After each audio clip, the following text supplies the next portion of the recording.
नमस्कार साथियों, आपका इस चैनल पर फिर से स्वागत है। आज मैं फिर आप लोगों के लिए सीटीटी की बेहतर तैयारी के लिए 30 प्रश्नों और उसके उत्तरों के सेट को लेकर उपस्थित हूँ। आज का हमारा जो विषय है वह है हिंदी भाषा से, और हिंदी भाषा से संबंधित जो 4 चैप्टर हैं, इस 4 चैप्टर भाषा अधिगम के सिद्धांत, व्याकरण अधिगम एवं अर्जन, भाषा अधिगम में व्याकरण की भूमिका। तो इन 4 चैप्टरों से हम लोग आज 30 प्रश्नों और उनके हल को देखेंगे। पहला प्रश्न है, भाषा के संबंध में कौन सा कथन अमान्य है?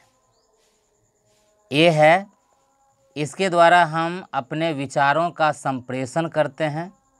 बी है, इसके लिए हम वाचिक ध्वनियों का उपयोग करते हैं। सी है, यह हमारे व्यक्तित्व निर्माण विकास का साधन है।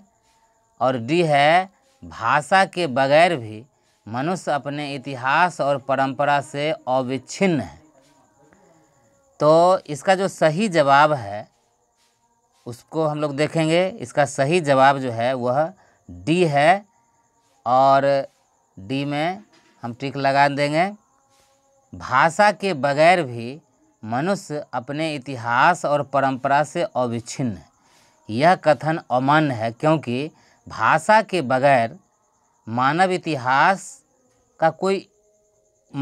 विकास का कोई इतिहास नहीं, क्योंकि अगर इतिहास सुरक्षित है तो वह भाषा के कारण है। और इसमें जो कथन है वह कथन है कि भाषा के बगैर भी मनुष्य अपने इतिहास और परंपरा से अविच्छिन्न है, यानी यह जो कथन है बिल्कुल अप्रासंगिक है। तो हम लोग इस डी कथन को याद रखेंगे, यह हमारा असत्य है, ये बिल्कुल अमान्य है। जिसको अगर आंसर है तो डी हमारा आंसर है। ठीक है, आगे हम लोग बढ़ते हैं। अब दूसरा प्रश्न हमारा है कि निम्न में कौन सा कथन सत्य है? ए है, भाषा संप्रेषण का एक माध्यम है। बी है, ज्ञानार्जन का साधन, मतलब है कि भाषा जो है ज्ञानार्जन का साधन है। और सी है, यह संस्कृति एवं सभ्यता के विकास में सहायक। और डी है, उपर्युक्त सभी सत्य हैं। तो हमारा जो इसका जवाब होगा वो है उपर्युक्त सभी सत्य हैं, अर्थात ये भी सही है। ज्ञानार्जन का साधन है, भाषा संप्रेषण का एक माध्यम भी है, और यह संस्कृति और सभ्यता के विकास में सहायक है। तो तीनों कथन सत्य है, इसलिए इसका जो सटीक जवाब है, उपयुक्त जवाब है, वह डी है, उपर्युक्त में सभी सत्य हैं। ठीक है, आगे हम लोग बढ़ें। अब प्रश्न संख्या 3 है, बालकों के भाषा सीखने में समाज तथा परिवार एक महत्वपूर्ण भूमिका निभाते हैं। यह कथन किनका है? बालकों के भाषा सीखने में समाज तथा परिवार एक महत्वपूर्ण भूमिका निभाते हैं। यह कथन है, ए ऑप्शन इसका है वाइगोत्स्की का, बी है डॉक्टर स्वीट का, सी है महर्षि पतंजलि का, और डी है डॉक्टर जैगर का। तो इसका जो सही जवाब है, तीसरा का सही जवाब है वाइगोत्स्की का, यानी यह कथन जो है वाइगोत्स्की का है। ए इसका सही जवाब है। ठीक है, हम लोग आगे चलते हैं। अब चौथा प्रश्न, भाषा शिक्षण के उद्देश्यों में कौन सा असत्य है, यानी कौन सा उद्देश्य नहीं?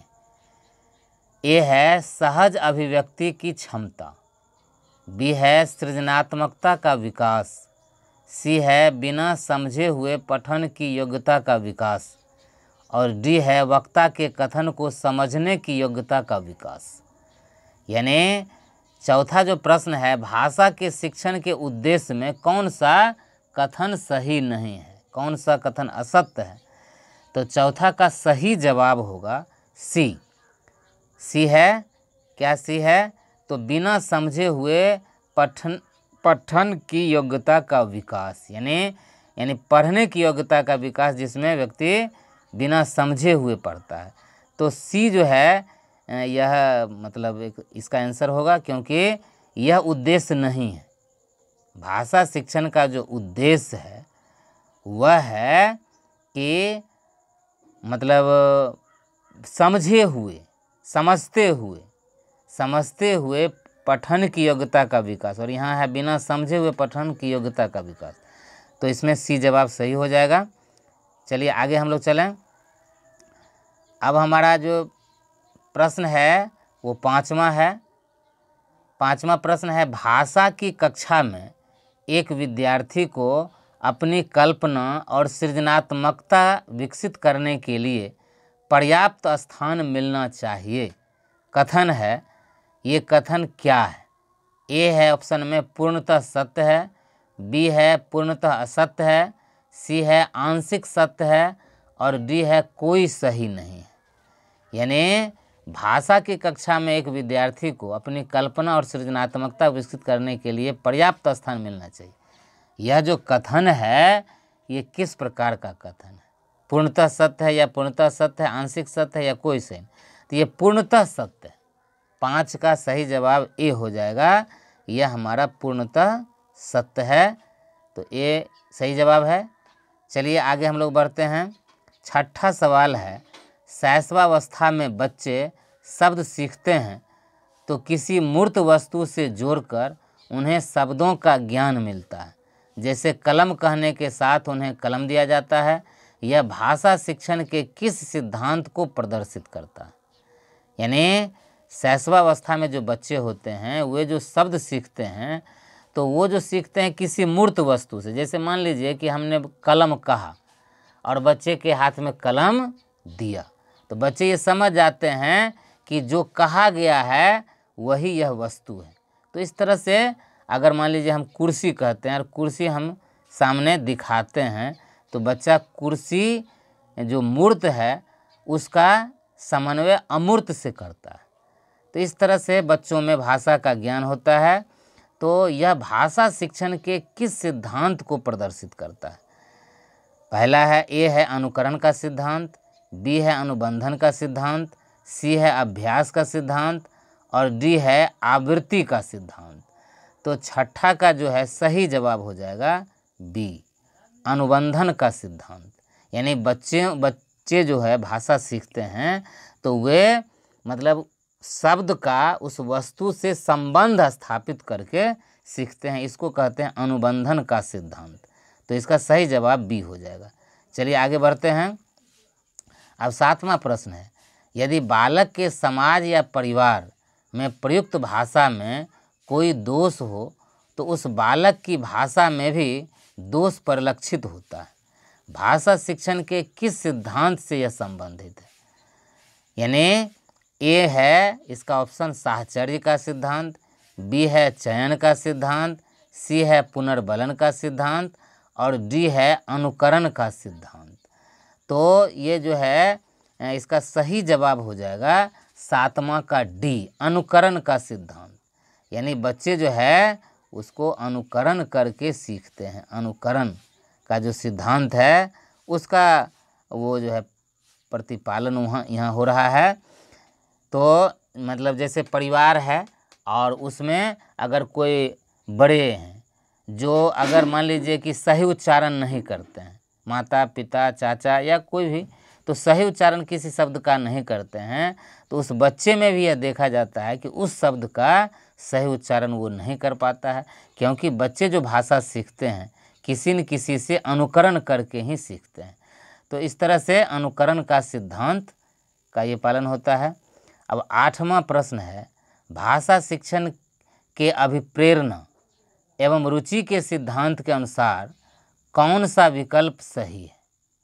भाषा शिक्षण के अभिप्रेरणा एवं रुचि के सिद्धांत के अनुसार कौन सा विकल्प सही है? ए में है भाषा सीखने के दौरान बच्चों को निरंतर अभिप्रेरित करने की आवश्यकता होती है। बी है भाषा शिक्षण के दौरान विद्यार्थियों को अभ्यास हेतु अनुलेख, श्रुतलेख इत्यादि कोई न कोई कार्य अवश्य देना चाहिए।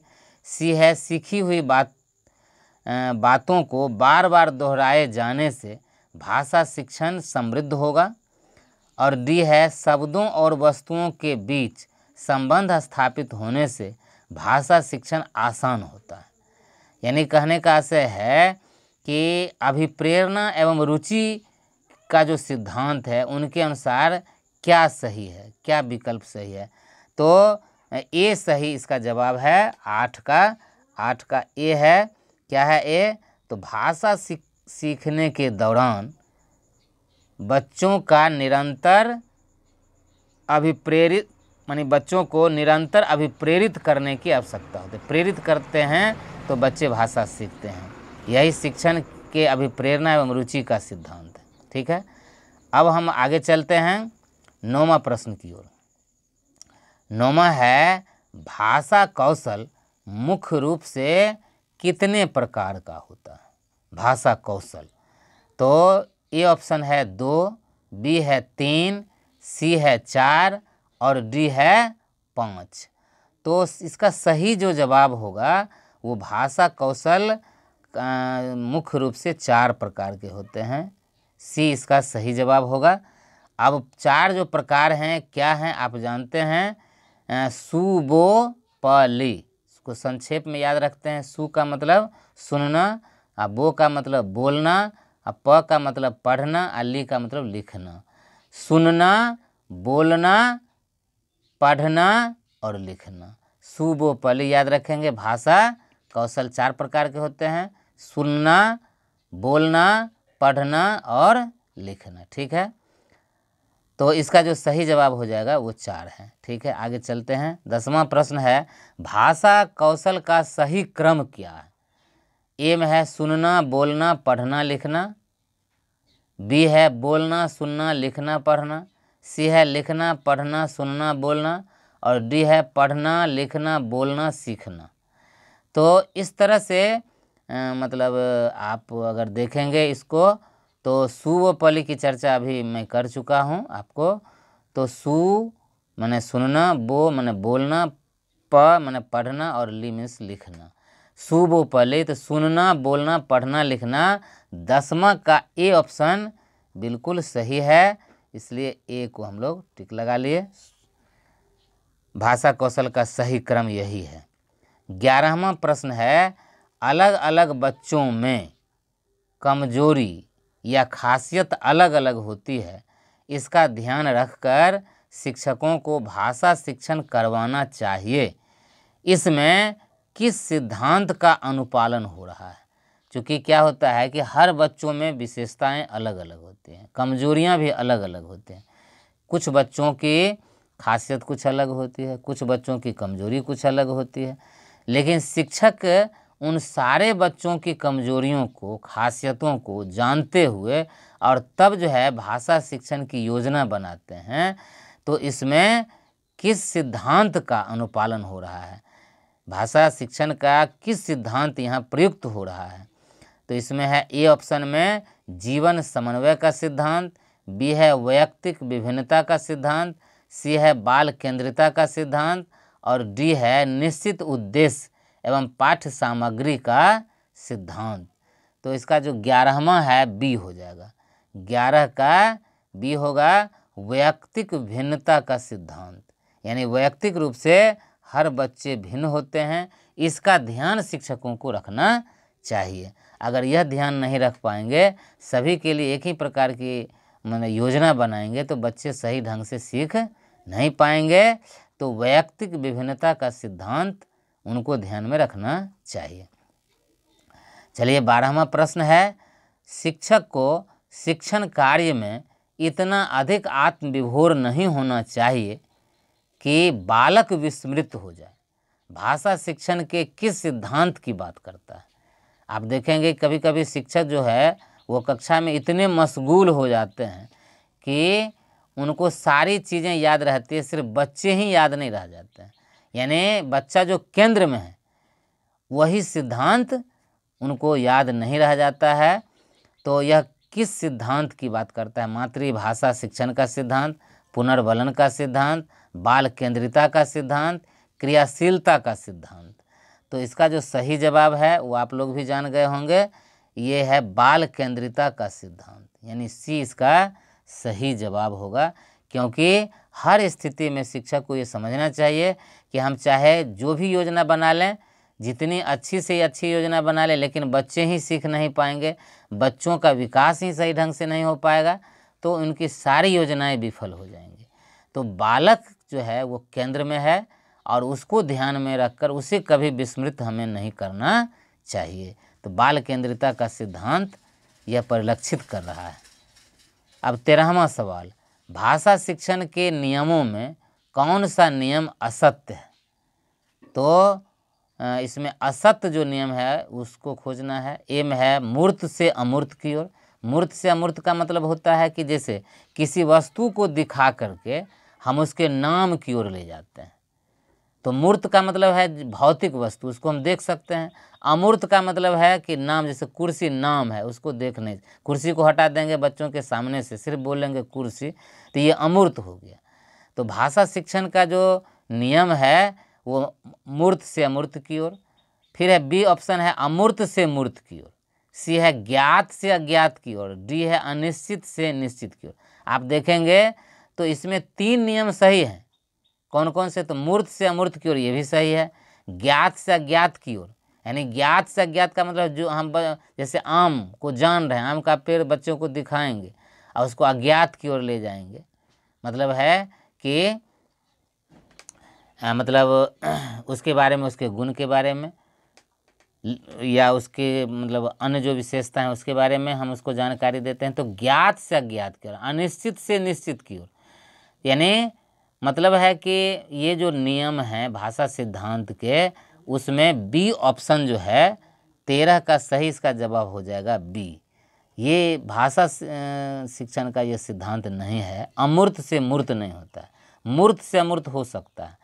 इसका जो है असत्य हमको कथन पहचानना है, इसलिए बी हो जाएगा इसका सही।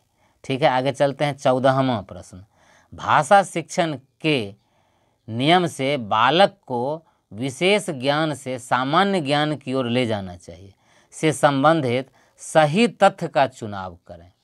ए, पहले क्रियाओं को प्रस्तुत किया जाए। बी है पहले निष्कर्ष की चर्चा हो। सी है दोनों में से कोई हो सकता है। और डी है कुछ भी सही नहीं है।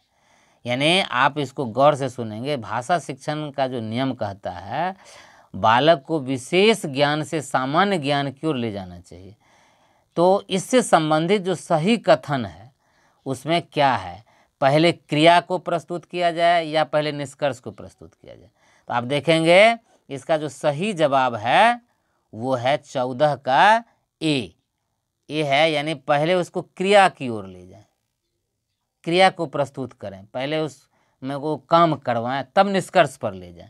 जैसे मान लीजिए एक उदाहरण के लिए कि आप एक त्रिभुज का उसको चित्र बना दें और उसको कहेंगे कि मापो, इसके सभी कोनों को मापो, कोनों को माप करके फिर कहेंगे जोड़ने के लिए, जोड़ दिया। वो आप देखेंगे कि 180 डिग्री तीनों कोनों का योगफल हो रहा है। या हो सकता है कि हो एक डिग्री ज़्यादा या 1 डिग्री कम बच्चों ने नापा, नहीं। तो एक तरह से निष्कर्ष हम निकाल सकते हैं त्रिभुज के तीनों कोनों का योगफल 180 डिग्री है। तो यह क्या है, पहले उसको कार्य कराते हैं तब निष्कर्ष पर ले जाते हैं। तो यही कहता है पहले क्रियाओं को प्रस्तुत किया जाए, ऐसा न हो कि पहले निष्कर्ष को प्रस्तुत, पहले क्रिया। चलिए अब आगे हम लोग चलें। 15वां, ईडा का विलोमार्थक शब्द क्या है? ईडा जो है उसका विलोम, उल्टा, मतलब इसको विपरीतार्थक कह सकते हैं।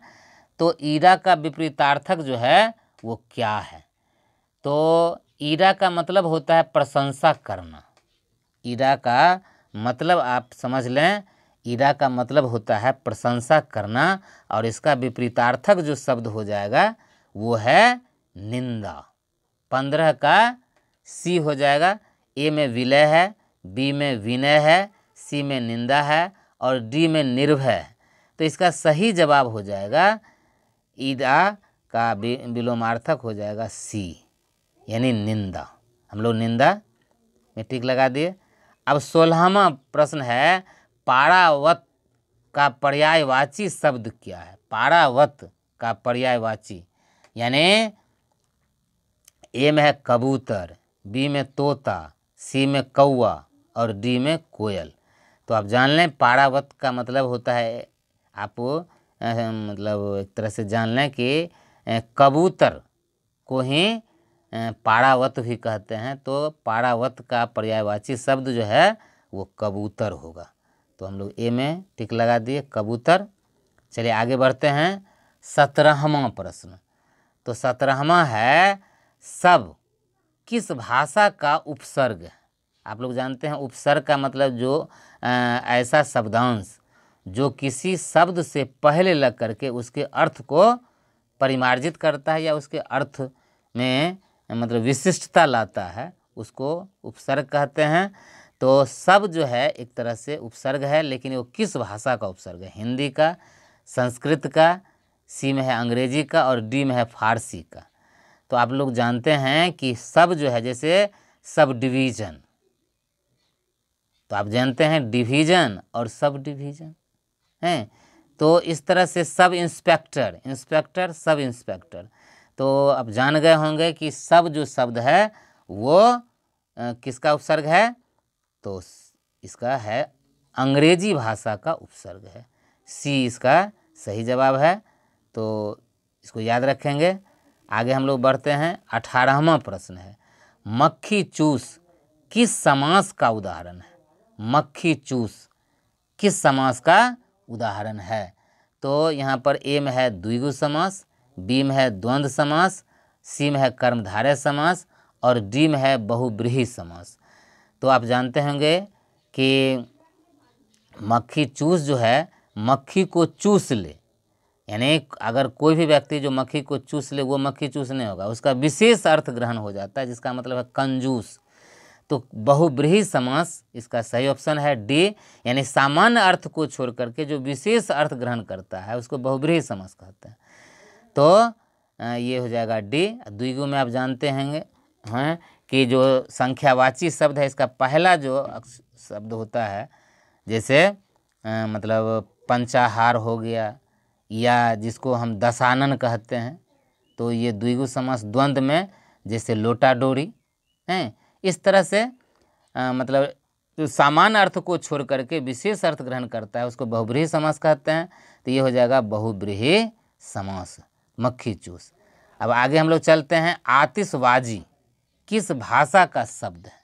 19वां प्रश्न है, आतिशबाजी किस भाषा का शब्द है? अरबी भाषा का शब्द है, फारसी भाषा का शब्द है, उर्दू भाषा का शब्द है या हिंदी भाषा का शब्द है? आतिशबाजी जो है आप लोग इसको सोचें कि इसका प्रयोग हम लोग काफ़ी ज़्यादा करते हैं दीपावली के अवसर पर। तो ये जो शब्द है वो आपको आश्चर्य होगा कि हिंदी का ये शब्द नहीं है, ये शब्द है आतिशबाजी जो शब्द है वह है फारसी भाषा का शब्द है, यानी ये विदेशज एक तरह से शब्द है, फारसी भाषा का शब्द है ये आतिशबाजी। तो इसमें हम लोग बी, इसका ऑप्शन सही है, बी में टिक लगा दिए। आगे बढ़ते हैं। अब हम लोग 20वां सवाल है, ईंट। ईंट आप लोग जानते हैं, ईंट का तत्सम क्या है? ईंट जो है वो तद्भव है, लेकिन इसका तत्सम क्या है? इष्ट, इसिका, इसित, ईंटा। यानी ए में है इष्ट, बी में है इसिका, सी इसित और डी में है ईंटा। तो इस तरह से हम ईंट जो है शब्द है 20वां, तो इसका जो है इसिका, इसका सही जवाब जो हो जाएगा वो बी हो जाएगा, इसिका। यानी 20 का ईंट का हो जाएगा इसिका। चलिए आगे हम लोग चलते हैं। 21वां, वह इंजीनियर प्रोफेसर है, इसमें वह क्या है? वह इंजीनियर प्रोफेसर है, ये इस वाक्य में वह क्या है? तो यहाँ पर ए ऑप्शन है विशेषण, बी है सर्वनाम और सी है सार्वनामिक विशेषण, डी है प्रविशेषण। यानी कहने का मतलब है कि वह जो है इसमें क्या है, विशेषण है या सर्वनाम है या सार्वनामिक विशेषण है या प्रविशेषण है, क्योंकि यह जो है एक तरह से मतलब संज्ञा से पहले वह शब्द आया है, तो यह जो है विशेषण का ही काम कर रहा है, लेकिन यह सार्वनामिक विशेषण है। 21 का हम लोग का सी हो जाएगा, इसमें टिक लगा दिए सी, अर्थात वैसा सर्वनाम जो विशेषण की भूमिका निभाता है उसको सार्वनामिक विशेषण कहते हैं। ठीक है, चलिए आगे हम लोग बढ़ते हैं। 22वां विभाग बोधक विशेषण का उदाहरण है। विभाग बोधक विशेषण जैसे एम है प्रत्येक, बी है कुछ, सी है तीसरा, डी है बहुत। विभाग बोधक विशेषण का मतलब है, जैसे इसका जो सही जवाब है 22 का वो ए है, यानी प्रत्येक। प्रत्येक जो शब्द है वो विभाग मैंने सबके हिस्से की बात बताता है, इसलिए इसको विभाग बोधक विशेषण कहते हैं। तो इसका 22 का सही जवाब हो जाएगा ए। चलिए अब जो है 23वां सवाल जो अधिगम एवं अर्जन चैप्टर से है, उसमें है कि सीखना हम उस अनुभव को कहते हैं जिसके द्वारा हमारे व्यवहार में परिवर्तन होता है तथा हमारे व्यवहार को नई दिशा मिलती है। यह कथन किनका है? ए में है प्रेसी का, बी में है पियाजे का, सी में है वाइगोत्स्की का और डी है पावलोव का।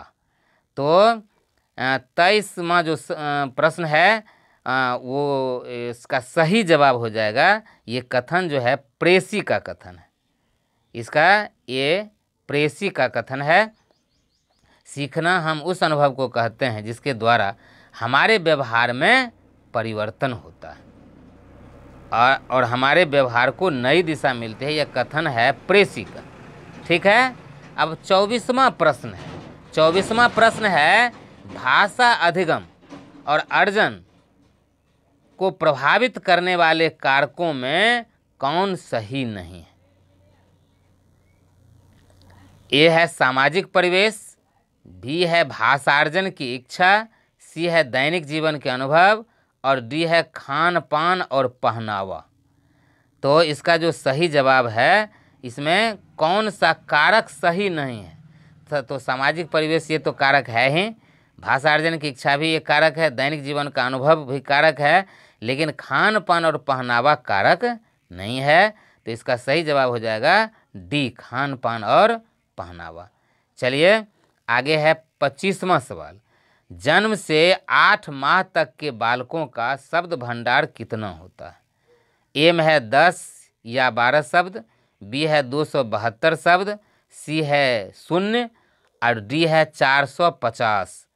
तो इसका जो सही जवाब है वो हो जाएगा यानी 0।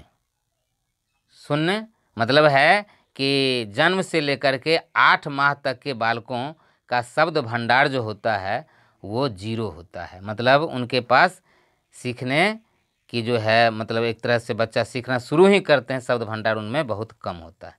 इसके बाद हम लोग चलते हैं 26वां प्रश्न है।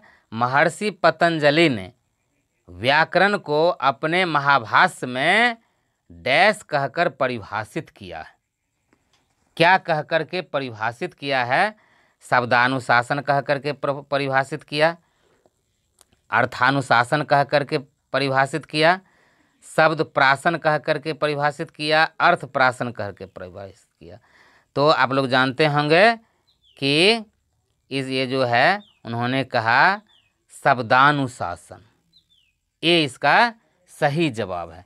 मतलब है कि महर्षि पतंजलि ने शब्दानुशासन कहा। शब्दानुशासन कहा व्याकरण में उन्होंने कहा कि व्याकरण का उन्होंने दूसरा नाम रखा शब्दानुशासन, यानी शब्द का जो अनुशासन है वही उन्होंने व्याकरण का नाम रखा। ठीक है, अब हम लोग चलें आगे चलते हैं। आगे है व्याकरण की सुप्रसिद्ध परिभाषा। आप लोग जानते हैं इस परिभाषा को, ये परिभाषा जो है काफ़ी प्रसिद्ध परिभाषा रही है। व्याकरण की सुप्रसिद्ध परिभाषा क्या है इसको देखेंगे। जिस शास्त्र में शब्दों के शुद्ध रूप और प्रयोग में नियमों का निरूपण होता है, यानी शब्दों का शुद्ध रूप और प्रयोग में भी नियमों का निरूपण होता है, तो उसे व्याकरण कहते हैं। यह परिभाषा किन की है, यानी किस वैयाकरण की परिभाषा है, इसको हमें खोजना है। ठीक है, तो चलते हैं। अब है ऑप्शन की ओर। ए में है डॉक्टर जैगर का, बी है डॉक्टर स्वीट का, और सी है महर्षि पतंजलि का, और डी है कामता प्रसाद गुरु का। तो आप इसको मन में थोड़ा सोचें कि ये परिभाषा आखिर किन की हो सकती है। तो इसका जो सही जवाब है उसकी ओर आप पहुँचें। ये जो प्रश्न है ये जो मतलब एक तरह से परिभाषा है, वो परिभाषा है कामता प्रसाद गुरु का। इसका जो सही जवाब हो जाएगा वो डी हो जाएगा, कामता प्रसाद गुरु। इन्हीं की यह परिभाषा है। चलिए आगे हम लोग चलते हैं। व्याकरण शिक्षण विधियों में आगमन विधि के 4 पदों का हिस्सा निम्न में कौन नहीं है? ए में है उदाहरण, बी में है निरीक्षण, सी में है परीक्षण, और डी में है विशिष्टीकरण। तो ये जो है ये इसमें सही जवाब क्या होगा? तो उदाहरण तो 4 पद का हिस्सा है ही, निरीक्षण भी है, परीक्षण भी है, और ये विशिष्टीकरण जो है नहीं है। इसका सही जवाब हो जाएगा विशिष्टीकरण। चलिए आगे हम लोग बढ़ते हैं। व्याकरण शिक्षण प्रक्रिया में कौन सा सोपान सही है? व्याकरण जो शिक्षण प्रक्रिया है उसमें कौन सा सोपान जो है वो सही है? तो कौन सा सोपान सही है, इसकी ओर चलें। ए में है पूर्व ज्ञान, बी में है प्रस्तावना, सी में है उद्देश्य कथन, और डी में है सभी सही है। तो इसका पूर्व ज्ञान भी सही है, प्रस्तावना भी सही है, उद्देश्य कथन भी सही है, और इसका मतलब होगा कि इसका जो सही जवाब है वो डी है, सभी सही है। अब तीसरा और अंतिम हमारा प्रश्न है, क्या है? तो व्याकरण के अध्ययन से बच्चों में होने वाले कौशल विकास से संबंधित कौन सा कथन सबसे उपयुक्त है? ए है यह बच्चों में संप्रेषण कौशल का विकास करता है, बी है यह बच्चों में लेखन कौशल का विकास करता है, सी है यह बच्चों में संप्रेषण और लेखन कौशल दोनों का विकास करता है, डी है उपर्युक्त में कोई सत्य नहीं है। तो इसका जो सबसे उपयुक्त जवाब होगा वो होगा सी। सी है यह बच्चों में संप्रेषण और लेखन कौशल दोनों का विकास करता है। संप्रेषण माने अभिव्यक्ति का, माने वाचन की शक्ति का, और लेखन कौशल दोनों कौशल का विकास यह करता है। तो इस तरह से हमारा जो है भाषा हिंदी से संबंधित 30 प्रश्नों के सेट आपको आपकी परीक्षा के लिए काफ़ी उपयोगी हैं। इनको आप बार बार देखेंगे, और इस वीडियो को आप अधिक से अधिक शेयर करें। अगर इस चैनल को अभी तक सब्सक्राइब नहीं किए हैं तो निश्चित रूप से सब्सक्राइब कर लें, कमेंट्स करें, लाइक करें, क्योंकि आपके कमेंट्स और लाइक से ही हम प्रेरित होते हैं आगे वीडियो बनाने के लिए। आप सभी को बहुत बहुत धन्यवाद, आभार।